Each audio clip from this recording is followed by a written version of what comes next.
time.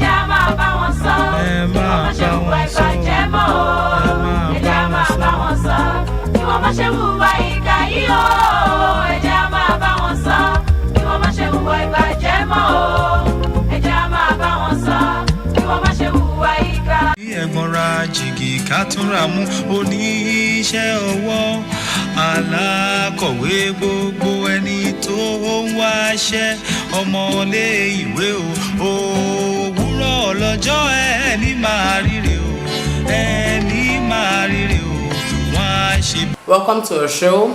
This is The Vocal Television. My name is Queen Victoria. On a regular show, we usually have a program that you always know. It is today's youth. We talk about youth, we talk about their lifestyle, we talk about relationships, we talk about the things that they do on a regular basis, and we look into some of the things that affect them, the effect on the youth themselves, and the effect on we who are their guardians and who are their teachers and their parents and the community at large. Today we'll be looking at something very, very critical. And I won't be doing it alone. I'll be doing it with a very wonderful guest. But in the meantime, don't go nowhere. We'll be having a short break. Sit back and relax. Yàrá ìlú Èkó, Èkìtì, Ọ̀rẹ́, Oǹdó, Ọ̀wọ̀ tàbí orígun mẹ́rin Nàìjíríà.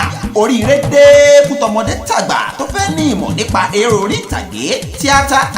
Ká sọ̀rọ̀ lórí rédíò àti tẹlifíṣọ̀n, broadcasting. Orin kíkọ, music. Tó ń ti jójíjó ní oníranran, choreography.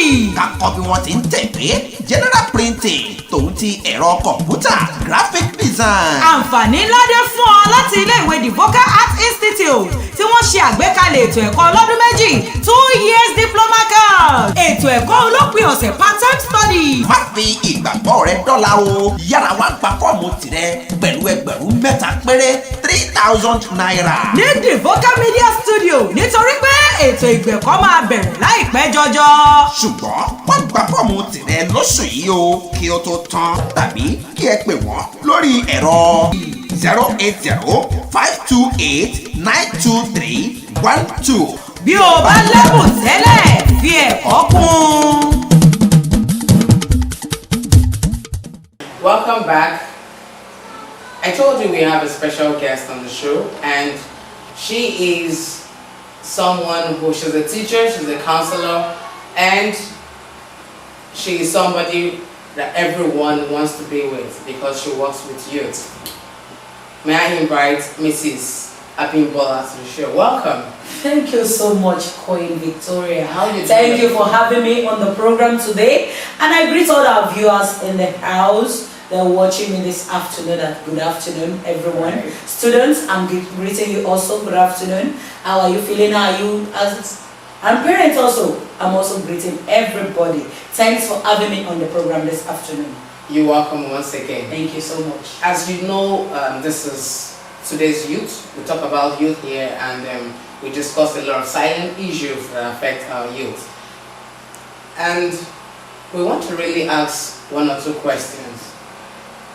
What do you see as some of the effects and some of the things that affect our youth today? Thank you so very much.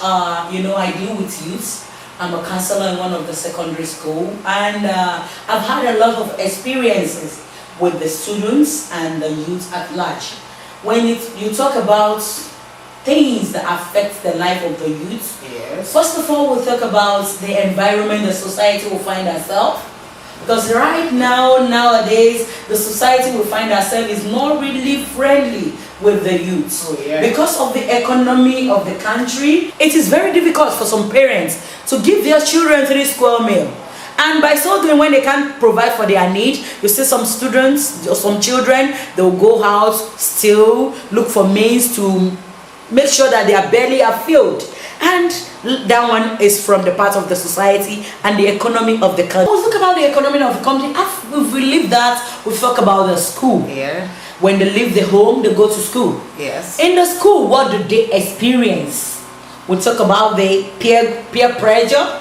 We talk about the teachers. Yes. We talk about the environment of the school. There's some environment that's not conducive to learning at all. They are not conducive for learning. You see students sitting on the floor.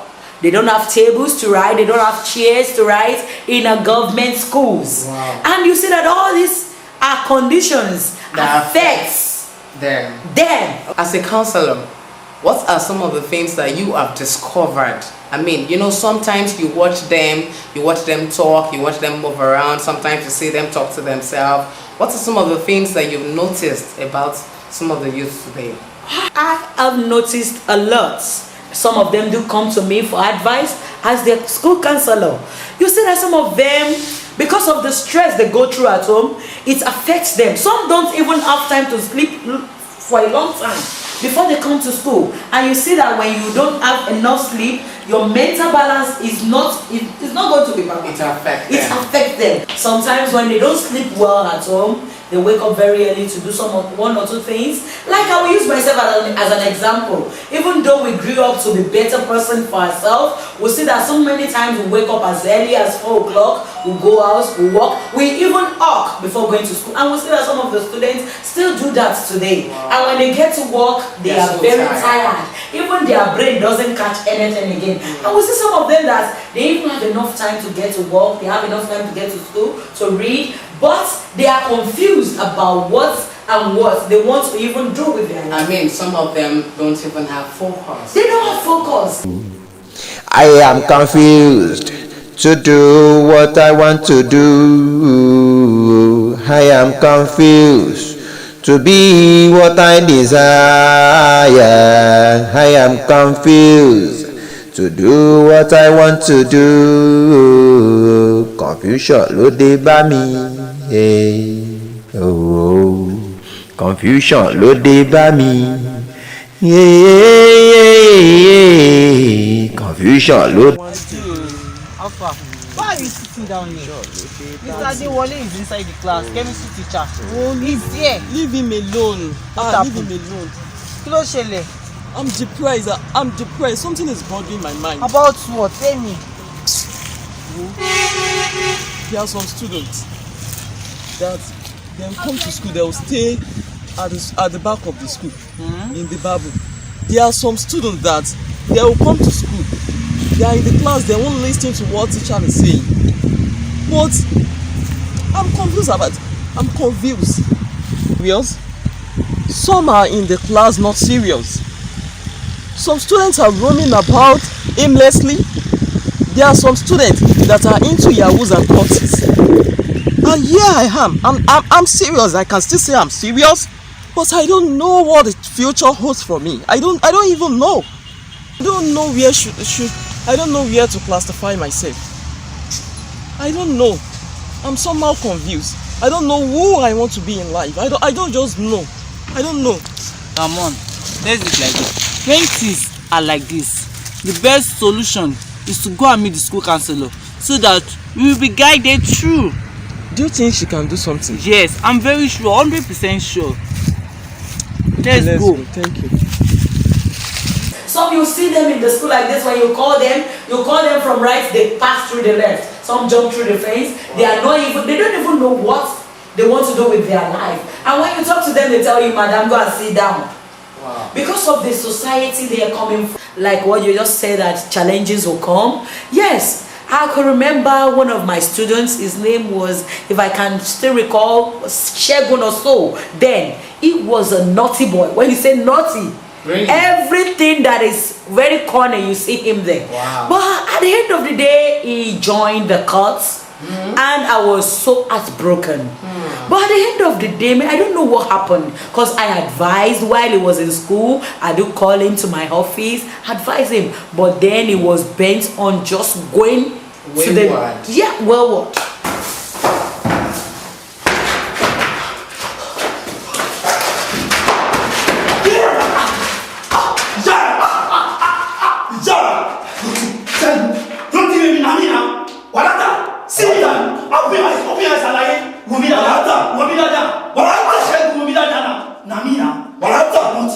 Àwọn ọmọ ẹ ti pa ọmọ mi. Jọ̀wọ́ mú ẹ. Àwọn ọmọ ẹ má ṣe yẹn. má ṣe yẹn rántí we go school together now rántí now jọ má ṣe yẹn fún mi. Alata. ọ̀nà ojú mi àlàyé ojú ti ràn. because na you torí kò jẹ́ ìwọ ni tí wàá ṣe ìwọ ni àwọn ọmọ ẹ̀ Alata ọ̀rẹ́ mi ní ẹ̀ ọ̀rẹ́ mi ní ẹ̀ láti kékeré Alata ẹgbẹ́ mi ló máa ṣe òrìṣẹ́gbẹ́ yẹn sẹ̀ òrìṣẹ́gbẹ́ yẹn sẹ̀ Alata òrìṣẹ́gbẹ́ yẹn. you know say I no fit Alata má ní ọ̀nà má ṣe yẹn àlàyé má ṣe yẹn ojú ẹ̀ sí ilé calm down jọ calm down now. Alata stand up. You my person. Don't worry. Calm down. You my person. Show you. Alata. Show our boys. Father Nancy. Come on here. Why we go hide? What's here? Hide down. How do you get?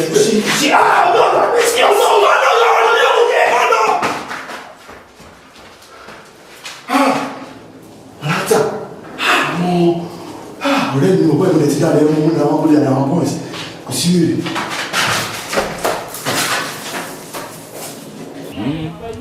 Ṣé ti ọ̀rọ̀ yìí à ń pè lówó ńlá ronú àmọ́ kí wọ́n ní ẹ̀ẹ̀mejì lónílé máa ń gbọ́rọ̀ ara rẹ̀ òun ló jẹ́ kí n máa tọ̀rọ̀ yín wọ́n yín létí ọmọ yín ti yàyàkuyà lẹ́kọ̀ọ́ bó bá sì wù yín kẹ́ ẹ máa wòran lóòótọ́ ọmọ ẹ̀gbọ́n mi ni àmọ́ tó bá padà yá orúkọ bàbá tiwa kọ́ ní jẹ́ o ṣé ẹ mọ̀. jìnnà ibà ti jìnnà jù náà. a ti fẹ́ débi tá a lọ bẹ́ẹ̀ a ti fẹ́ débi tá. torí pé kí lè bá drive náà ló ṣe ní pé ló ṣe mú sí. má bínú. I'm sorry a ti fẹ́ débẹ̀. sorry for what ibẹ̀ náà ló jìnnà yìí can you imagine it's too far now ó ti jìnnà jù náà. ìyẹn wá tó wá kọ́ ṣe rántí ilé àǹtí mi tí ń bẹ lókòlù ṣáwọn pẹ́yìn lẹ́wà níbí ẹ bójútó mo débẹ̀ ní ìsìn ó gbà mí lójú tì àmọ́ ṣẹ́gun ẹ̀yìn wà ńlẹ̀ ṣẹ́gun wọ́n tún wá máa yọjú ni torí èmi á sọ tẹnu tèmi o ló bá sì wù yín kẹ́ gbọ́ èmi ń lọ Èkó. ọ̀sẹ̀un ṣẹ́gun tó yẹ kí ọmọ mójútó òun náà ló wá fẹjọ́ ẹ̀ sùn àjọ ṣiṣẹ́ ṣẹ́gun náà ni ìwọ gan ni ń ràn sí pé kò yọjú sí mi. kí lẹ rí ẹ ràn mí sí àmọ́ ó jíṣẹ́ bó bá máa gbọ́. síbẹ̀ ní ṣẹ́gun náà burú tó nìyí. ẹ̀mí ó jíṣẹ́ bó bá máa gbọ́. tọ́ ọlọ́run á kó wa mọ̀ sí. ẹ wo ọ̀sẹ̀un ẹ má gbàgbé o mojú bá yẹjú òun ò ní yẹ ọ̀sẹ̀ mo dúpẹ́ ọ̀sẹ̀ ọ̀gùn lẹ́láyọ̀ o ọ̀sẹ̀ mo dúpẹ́ o. Change, but not change. Bad. Okay. Grandpa Change, change. Yeah. Okay. Yẹ ti apá náà sìgá bí torí grandpa.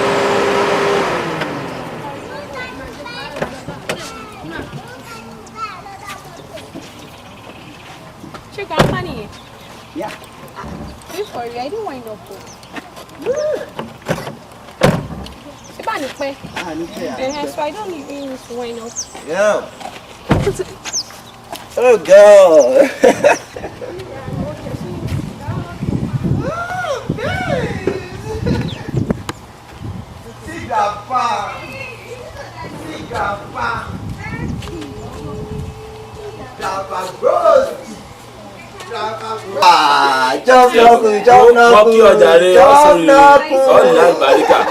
Grandpa Broski.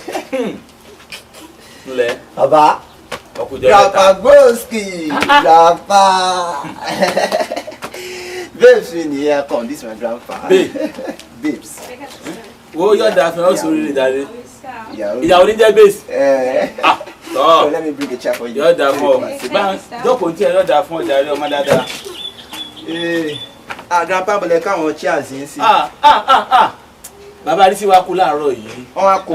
Kódà orí kẹ́mi gan ti palẹ̀ mọ́lẹ̀ kan tí mo ti ń jáde mo fẹ́ lọ bá ní. Ẹ jẹ́ kí n wo inú backyard yẹn bóyá mi wà ní. Yóò da fún ọ ó sórí rẹ ọkùnrin. Dákun ìwọ ń bèébì tó pé lẹ́ẹ̀kan. Bẹ́ẹ̀ni sir.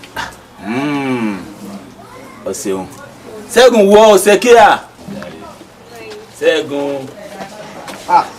Grandpa, mo ṣe bí kan ní ibẹ̀ yẹn. Grandpa Sheikh Broski. Pàdé ẹ̀gbọ́n ẹ̀ lọ́nà. Èwo ni wọn? Ètò ìjọ ń gbé lóko àbúrò yá rẹ̀. Lé. Bùrákúnlé. Ọ̀sẹ̀ dín àyìn sí. Ó sì wá fẹjọ́ ẹ̀sùn. Àmì ìdẹ̀ wá pàdé wọn o. ó wá fẹjọ́ ẹ̀sùn. kí náà ni mo ṣe báwọn. grandpa èmi tẹ̀ ṣe kọ́kọ́ wá kí yín náà tẹ̀ tọ́jú ìyàwó yín tí ló wà lè ṣe ẹ lọ́bẹ̀ lè ṣe. ìyín tọ́jú ẹ̀ nǹkan tó dùn ní pọ̀ lọ́rọ̀ ẹ̀ ni dákun ọmọ mi ò ní bínú sí mi wọ́n padà tọ́jú ẹ̀ ìyàwó mi ọ̀dẹ̀ láìpẹ́. grandpa ẹ wo ọ̀rọ̀ Bàrákúnlé yẹn ọ̀rọ̀ wọn ti sú èmi ẹ gbọ́rọ̀ wọn ti o ẹ gbọ́rọ̀ wọn ti ń tèmi wá fún olè mi rò pé bí a kì í kọ́kọ́ tètè sọ tó dé kémi ni pé máa lọ 1 n fẹ́ tọrọ nǹkan lọ́wọ́ yín 2 kí n lè fi ìyàwó mi hàn yín àkọ́kọ́ yẹn ni pé ṣe mo kọ nǹkan tí mo fẹ́ lọ́dọ̀ yín ni wípé ọ̀dọ̀ yín ni mo pé láti kékeré ẹ̀yin lẹ́yìn ṣe èmi gbogbo nǹkan tẹ̀lé fi kọ́ mi yẹn náà èmi náà apply yẹ so grandpa what I need na be say ìgbésẹ̀ rí tí o bá tẹ ọkọ ti wà láàrin àwọn ọ̀rẹ́ bíbí á kí wàhálà kọ́ dé gbáà as wàhálà don come like that so kí ọkọ ní nǹkan tó yẹ pé ó kọ́ máa gbéyàn fún àbí ọ̀fẹ́ ẹgbẹ́ ajẹ́bò bọ́sìkì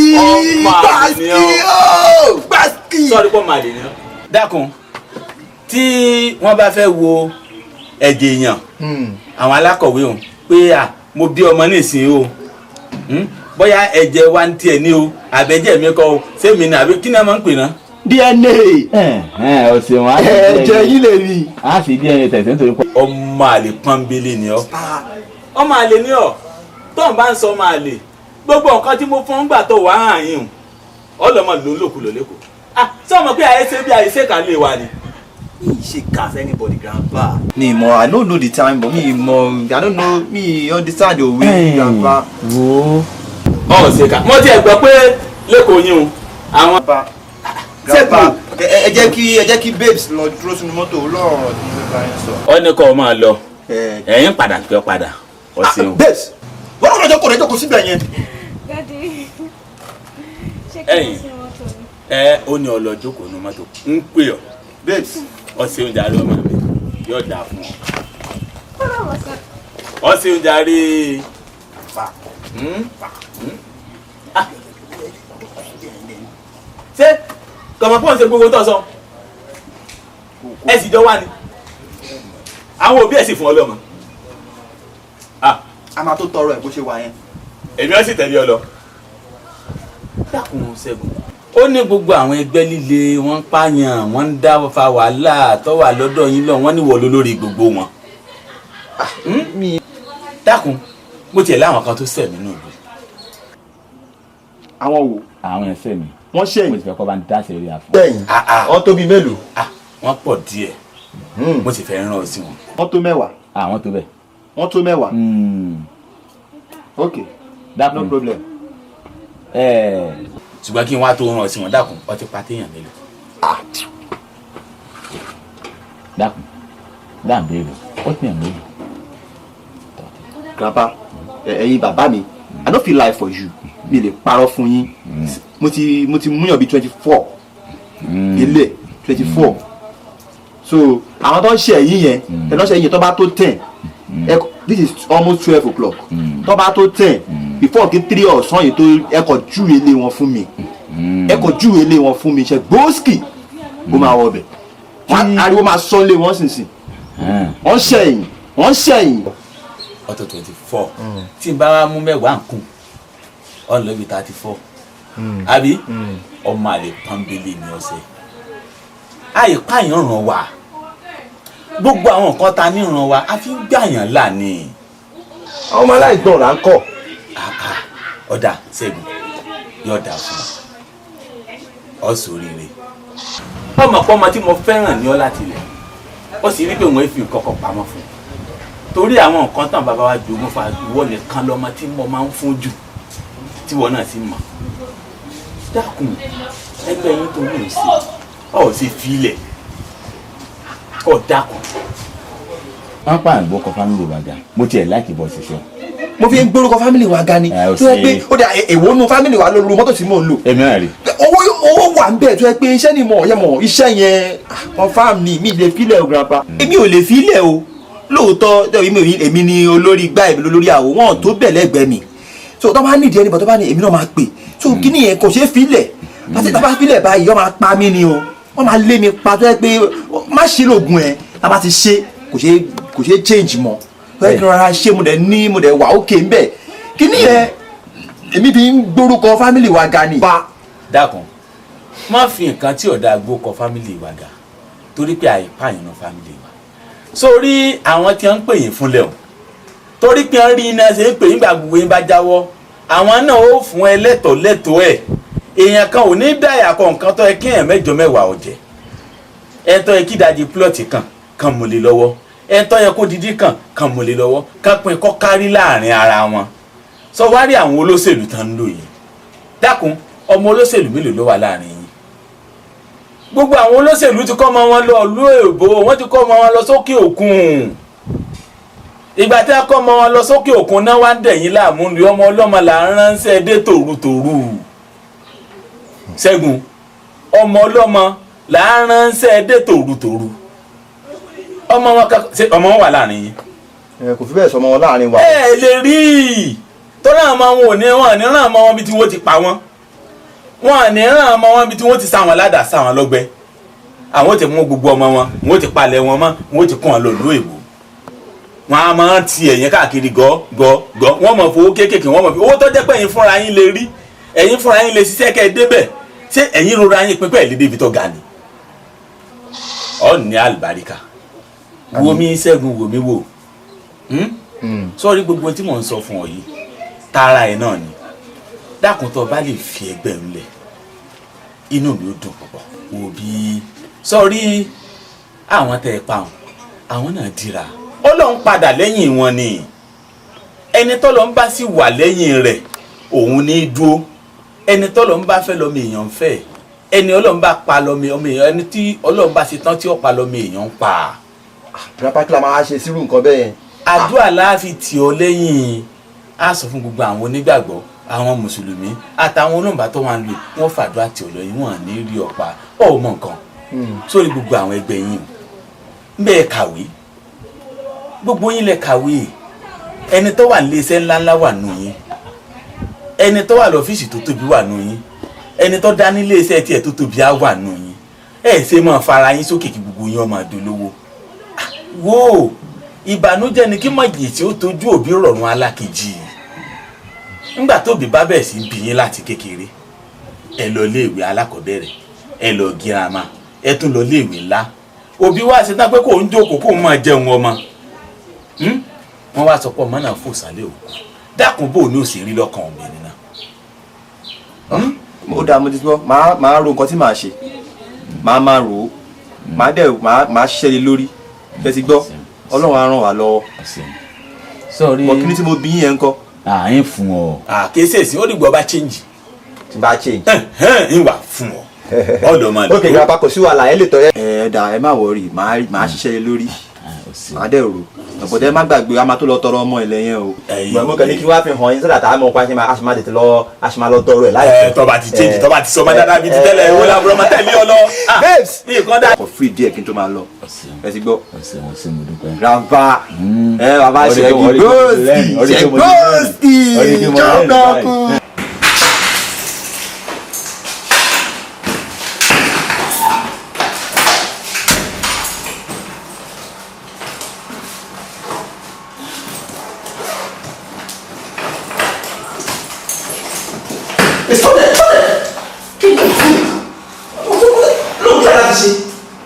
What you want to do? What are you trying to do? So kí ni mo ní ṣe? Kí ni mo ní ṣe? Ó ní bàtú bá parí àbí tó bá kúrò àti ọmọ mi. Ṣé tó lọ kí mo rí dápò ẹ̀ ìbọn ni? Ọ̀rọ̀ kí mo rí ìbọn ni mo rí sáà pé ìfọ̀kọ̀. Yes. Babes! So, ọ̀bẹ wẹ̀rù ní ẹ̀yìn tẹ̀lé. So ìwọ́n náà mọ̀ àdí. Babes, no be drama. What? No be me you want to be What? for. Can you change? You cannot change. You can never change. You are the same all the time. Just what are you going to affect? What? Just give yourself brain. You know, share. If you are married, or senior, show me that you want power. Don't you want to power? Just know. Keep on. You know how to come by. Go to our band at all. Go to power level. I want to so you got to share. How would you feel? I can't do that. I can't. Babes, you know I love you. I love you, babes. Because you want to share. Nothing behind you. Nothing behind you. Forget about that. Who won't come they tell you say one thing? Forget. I know you I won't use my gun for. Stop it! Stop it! I love you too, but you're not ready to change. You're not ready to change. Once you change, I will come back into your life. Babe, come here! Okay, I will change. You'll change. What kind of life you want harm? Who do you want to harm? What kind of life you want information? She don't have shit. Should our boys say once you don't want? Once you don't want, simple. Come on, it's a baby you want. Check Yo, babes. Okay, I will change. You'll change. You're too pariwo. You're too better. You're too pariwo. You will change. You can't change. Sorry. I'll change. I'm sorry. Talk about here, Wala, anything. Wala, I want to be for me now. Take me out now. Allah, when I will do this one, I babe. But show me, put on one not know me to do job. Show me. Okay, fine. What do you want me to do then? Babes, you know what? I will change. Okay, I know that's done the hala you know they give you wala every day. I don't give you wala again. Okay, babes, take my gun. Henceforth, I will not do anything like this again. I will not do it again. And I promise you, I promise Grandpa, I promise everybody, I promise the whole world that I'm not going to do it again. Oh, sure. I will, babes. Okay, take. Thank you. I hand it over to you. Sure, you are saying no more for me. No. You sure? Babes, I'm sorry. No problem. My baby love before. Promise me, Miss Rue. To party promise me. Kò ṣe mi nìkan èmi àti ọmọ ẹ̀ àti dáàdì ẹ̀ pé ò ní harm anybody. I mean you are killing you are being not helping now. Don't you get it? But no problem. What's the direct check? I'll take it back. I'll take it back, no problem. When I change up. Wow, but these boys, they're not gonna kill me like this. They're not gonna kill me, Shebowski. They're not gonna kill me like this. Hey? Okay, no wala. Nobody will kill me. I know say no go kill me. I will pray and I will do all things possibly so make you not kill me. I will change. Henceforth, I promise Grandpa, I promise everybody. I'm not Shebowski again. My name is Shegun Agbolagade. Shegun Agbolagade. Láti ìlọ. Orúkọ mi rẹ̀ ni màmá jẹ́. Babes, I promise you. I promise you, babes, I promise you. Right now, as I was talking, like I was saying before, Shegun was very, very naughty. But I thank God that today he's now dealing with cars, selling of cars, different model, and he's making it big without any form of violence again. But with that time, if you know Shegun, you can see that even from a very, very bad personality, he became someone important in life. And that's because of the guidance that he had. People that were very close to him, when you see a child that is going wayward, you don't need to leave them.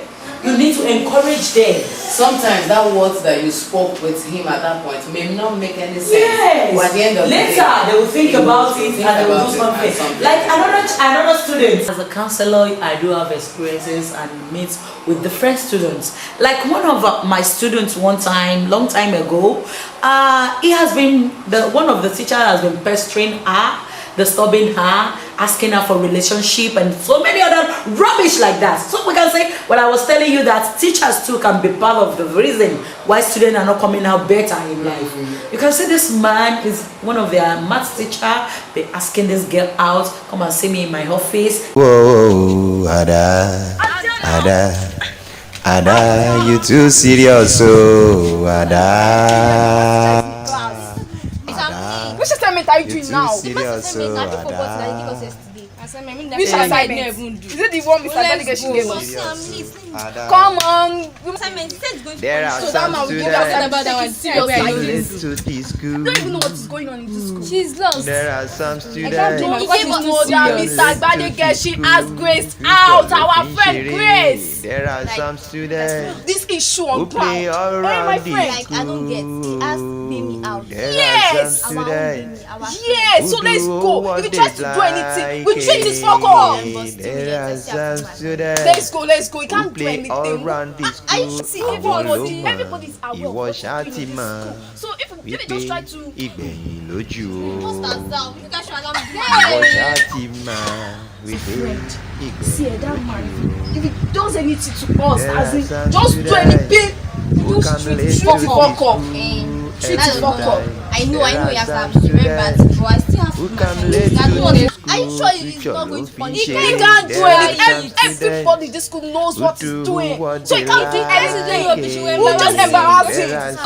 I didn't throw my hand like this now. Hey, you cannot punish me. Let's go, Jerry. You punish me. You're wasting my time. You cannot punish me. Let's go. Yes, good morning, students. Good morning. Yeah, as you have already known that Kadekeshi is now on the track. Clap for yourself that you are here because you are here for Saturday lesson. Clap for yourself. Teachers, swagger students, how far? We are fine. Quadratic equation, and we have to continue where we stopped last week. This week was about something.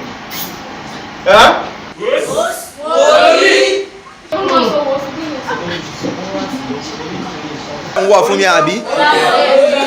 Problem ti tiyín nìyẹn, wàhálà yín nìyẹn, sọ̀rọ̀ sókè, no problem. Ṣebí ẹ̀yin lẹni wàhálà wàyẹ̀ kì í, àwa kọ̀ máa try ni, màá dẹ̀ fẹjọ́ yín sùn àwọn tó kù mi. Ìwọ make sure pé orí mi ń sìn, make sure pé orí mi ní ọ́fíìsì ń sìn, ìwọ make sure pé orí mi. Báwo rí? I don't know what to do. That Mr. Badegeshi, he asked me to come and see his office. He's making this good to help for me. I don't even know what to do. Wait, have you told your parents at all? I did not say anything at all. Why? My mom, I don't understand. My mom will kill me. My father can still understand me, but my mom, before I say anything, she will just give me slap. You can shake with her. No, I did not say anything to her because I don't want them to serve that man. I did not say anything to her. It's better you don't say it there. No problem. Don't worry, thank you. We're going on. Take care. See you tomorrow. Bye. There are some teachers who knows nothing but harassment. There are some teachers who knows nothing but harassment. There are some teachers who wait they are doing this. And I'm very surprised they will compare me only my schedule in school. And when the findings were, we discovered that this girl could not even open up to her home parents because of her brother being single. But she said they were lonely. Only to mommy about tell them what was allowed to share. But me, we go there. Our parents were catching from one jail or one. Only about us anything, anytime. Only open up secrets in one. Nǹkan yìí ti go on for so many months. Someone will open up. Teacher ti ara ṣe ti pẹ́. Wọ́n dey blame òun náà. Àwọn ọ̀rẹ́ wà aware. Ìwọ ò lè sọ fún anybody. Ó tiẹ̀ wá bá mi. Ó sọ fún mi pé nǹkan báyìí ló ṣẹlẹ̀. Tí wọ́n fi bẹ́tà kò ní dé level tí màá yẹn fi ara ṣe tó bẹ́ẹ̀ yẹn. Ó dùn mí gan gidi pé àwa òbí a ti ń lack nínú àwọn responsibilities wa. Láti sọ àwọn ọmọ wa di ọ̀rẹ́. We make them our friends. They will be free to speak to us. But the back ọmọ wa jẹ́ kó máa sọ pé hey, if my daddy should see this, if my mommy should see this, I will be dead. No! Our children should be able to come to us and tell us, especially our girl child wa dad mi ó yàn kó monthly flow ní ti bẹ̀rẹ̀ o. Freedom ni ló jẹ́ kó ọmọbìnrin lè sọ orú ẹ̀ fún bàbá ẹ̀ torí pé free bàbá ẹ̀ ọ̀rẹ́ ẹ̀ ni. Ó yẹ kó lè lọ bá mọ́mì mọ́yìn mi mo máa rọ ọmọ kan tó máa lé mi káàkiri school máa ń toast mi. Mommy only advice ẹ pé no, when you are still in secondary school you don't need that, though it's normal for guys to come and meet you ara àwọn nǹkan tó ṣẹlẹ̀ tó lè ṣẹlẹ̀ ni but táwọn òbí ò bá fi room yẹn sílẹ̀ Say come on to mommy. Kenny, what do you want? Oh, don't disturb me. I've been at work since morning. I'm so tired. No. Some teachers who knows nothing but harassment. There are some teachers who wait they are doing desire. Ìwọ ṣáà ti mọ̀ wípé ìgbẹ̀yìn lójú o. Ìwọ ṣáà ti mọ̀ wípé ìgbẹ̀yìn lójú o. Ìwọ ṣáà ti mọ̀ wípé ìgbẹ̀yìn lójú o. There is nobody to even talk to. Wow. She was being molested by the teacher in school. She was scared to even confide in her parents. Sometimes this is the point when the youth need to speak out and at least open up to their parents. Yes, it is true what you're saying, that they should open up to their parents, but there are some parents that doesn't give room And for they are not their so children. close They are to not their close. They are not friends with their children. Okay, that is where you counselor have a whole lot of work to do. Yes, we have a lot. Because you need to also bring the parent together. You can see that I Teach them how brought the to father bond. of that girl. Oh. I brought him. And I was talking to him that this girl has been in this problem for so long. Wow. But she couldn't confide in any of you. The mother, she even told me that my mom will kill me. Wow. If I just say, mommy, one teacher is saying this. Say, if you have been dressing well, they will not have done this. Really? No! We should make our children our friend. They should be able to come to us and talk to us. Definitely. Yes, there was a time my daughter came to me that they accused me wrongly and they beat me for what I did not do. And what did I do?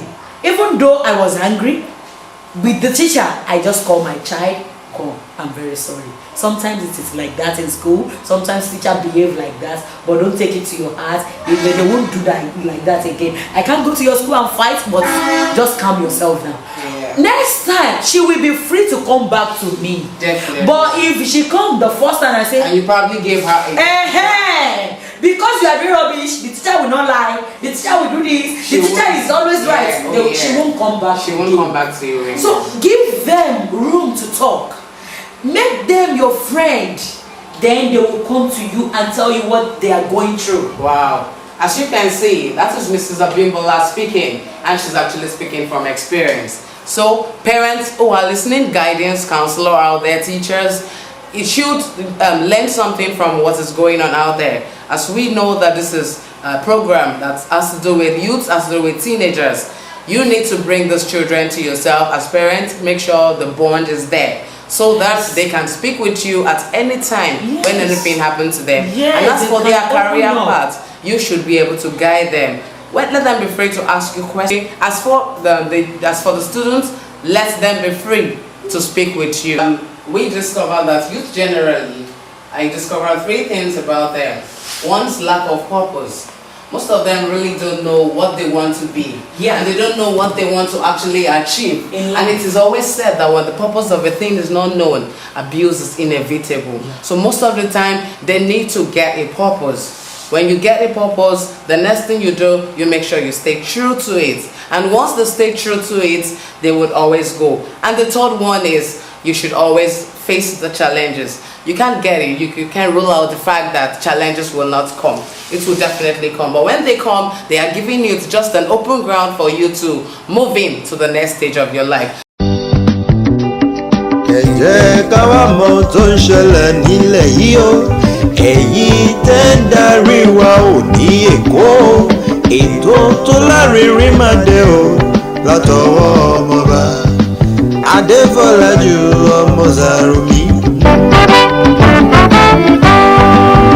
Ẹ jẹ́ ká mọ̀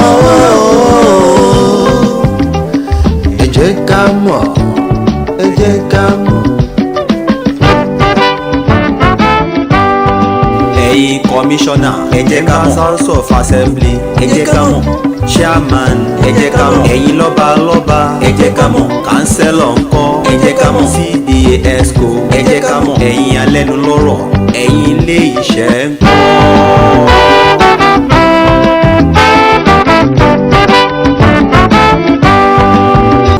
Ẹ jẹ́ ká mọ̀, ẹ jẹ́ ká mọ̀.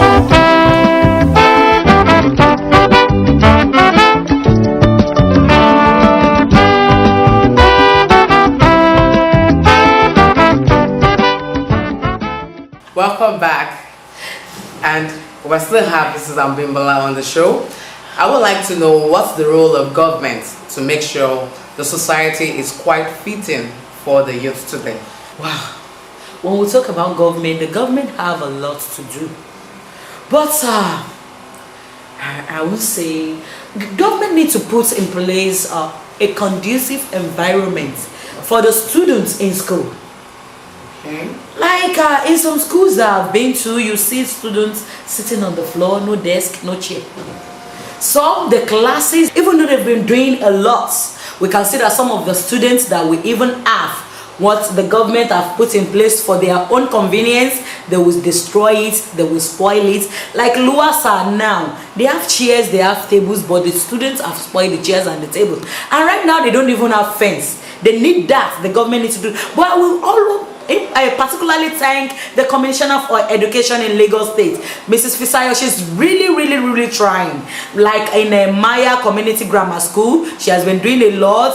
Bethel Primary School and African Bethel. African Bethel is also in Maya. And Governor of Lagos State is really helping the education sector. Yeah, they are really trying. I won't lie about that. They've been doing a lot for us, but we still need more. And then Luasa, they have been trying, because recently there is some buildings that they are just erecting in that school, but they still need fence. So you mean the government still need to put more effort? Yes, because when there is no fence, I heard sometimes ago that in Luasa, some court students, some court members will come in during the school hours. Wow. To come and stop the students because there is no fence. Oh, that's really bad. If there is fence, there will be security at the gate to ask them what do you want during the school hours. But there is no fence, so they need that. Needs to look into that. Okay. Thank you, Mrs. Abimbola, for coming to the show. Thank you. I really appreciate you calling me to be on this show. Thank you so much, We are so Victoria. happy to have you here. I'm happy to be here also. And we hope to invite you. I hope we'll be able to get you. Yes, I will be happy to come back. All right. Thank you so much. Today's youth, we will still be having some other episode. But in the meantime, I would like you to go on with this.